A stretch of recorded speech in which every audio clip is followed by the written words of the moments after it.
In a democratic country like Ecuador, when you vote a man in who runs on a certain campaign platform and he doesn't keep it, he goes against everything he ran on, democracy demands that you throw him out of office. Why don't you guys do the same thing?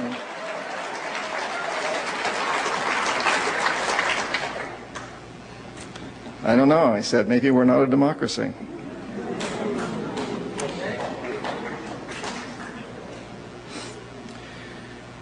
So, all over South America, this is what's going on now, and we're seeing the repercussions in many countries, actually. And what I want to say to you is, put yourself in the position of that president.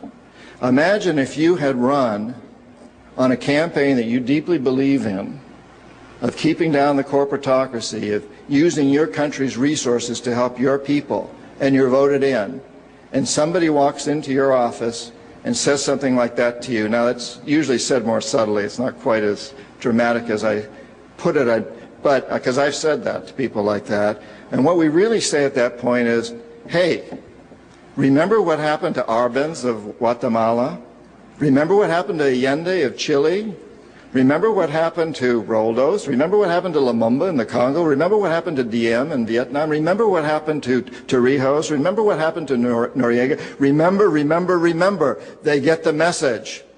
What would you do if you'd just been elected president of one of these countries and someone like me walks into your office and gives you this ultimatum? Here's a lot of money for you and your family, or we can throw you out of office. And you know damn well that if you get thrown out of office or assassinated, the next guy's going to be scared shitless.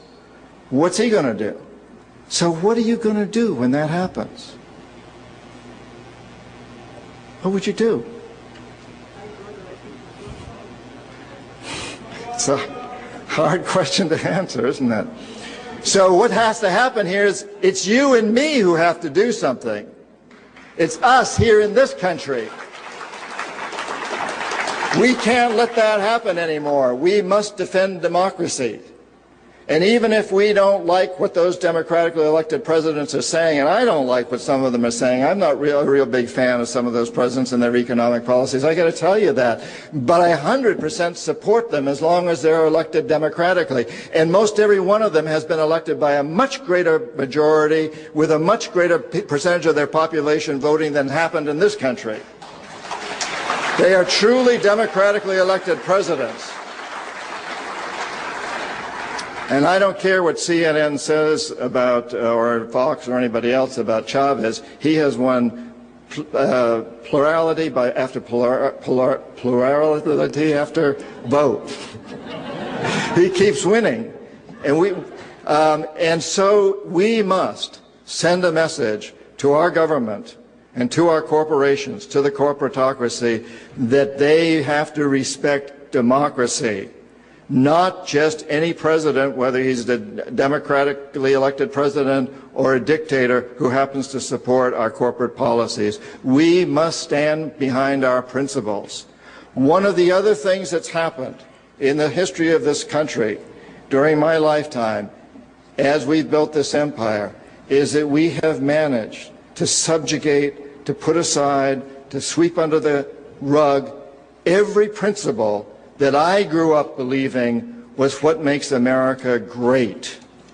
And we need to turn that around.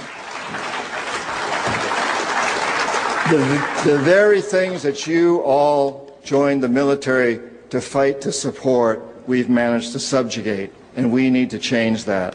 So let's talk about how we can do that. Let's move on to the good news. And again, the good news is we know we live on a very, very small planet.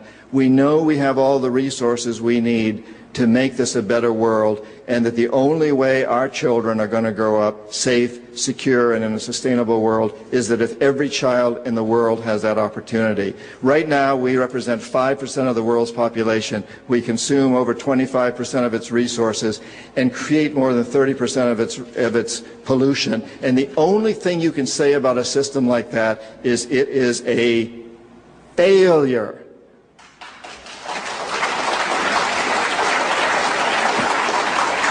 You cannot take that system to India or China or Africa or South America. It doesn't work. Do the math. 5% of the world's population consuming 25% of its resources and contributing over 30% of its pollution. That is a failed system. We have to change it. We know from history that empires never survive. They always collapse. And when they collapse, a void is created and more wars happen. And then a new empire emerges, which usually isn't any better than the last and could be an awful lot worse. I sure don't want to see my daughter have to wear a veil. I'm not looking to have the Chinese run my country or anybody else. What we must do this time is something that's never been done in history before. We must turn this empire into something new, something different. We must create a new model. So let's not watch the empire collapse. Let's instead transform it. Let's transform it into something that represents the ideals that our founding fathers envisioned when they wrote the Declaration of Independence, and that so many men and women over the centuries have died for in defending. So many of your brothers and sisters in the military have died to defend those principles. So let's turn this country into something that truly represents those principles and take that out to the world as a model. The way we can do this, and the way we must do this, is to go after the power base of the corporatocracy.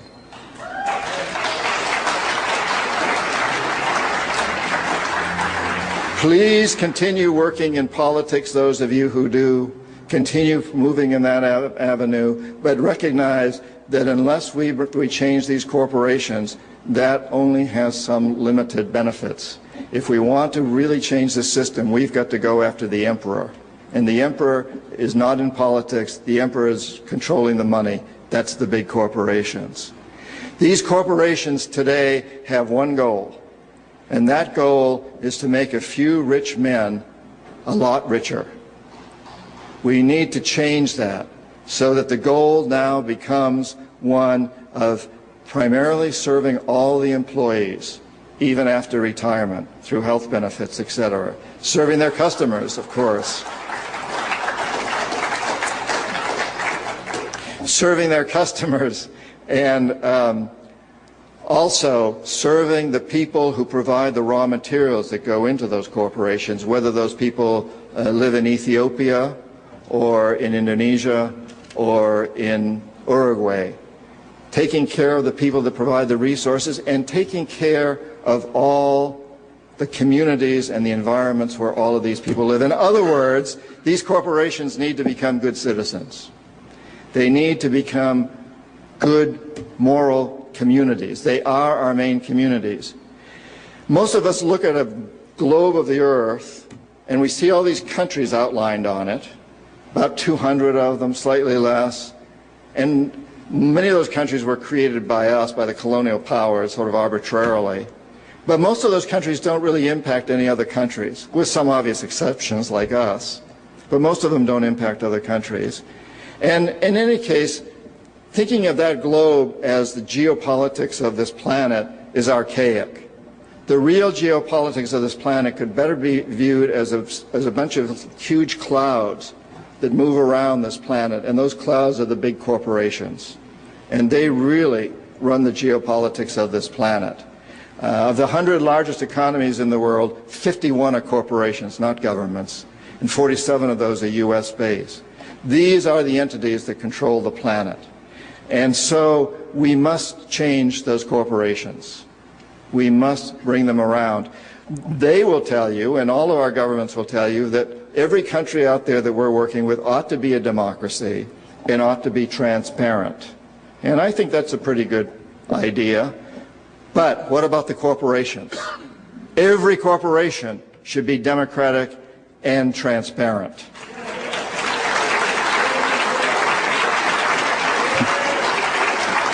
What we have today is what I call imperialistic capitalism, where a few men make all the decisions and most all the money.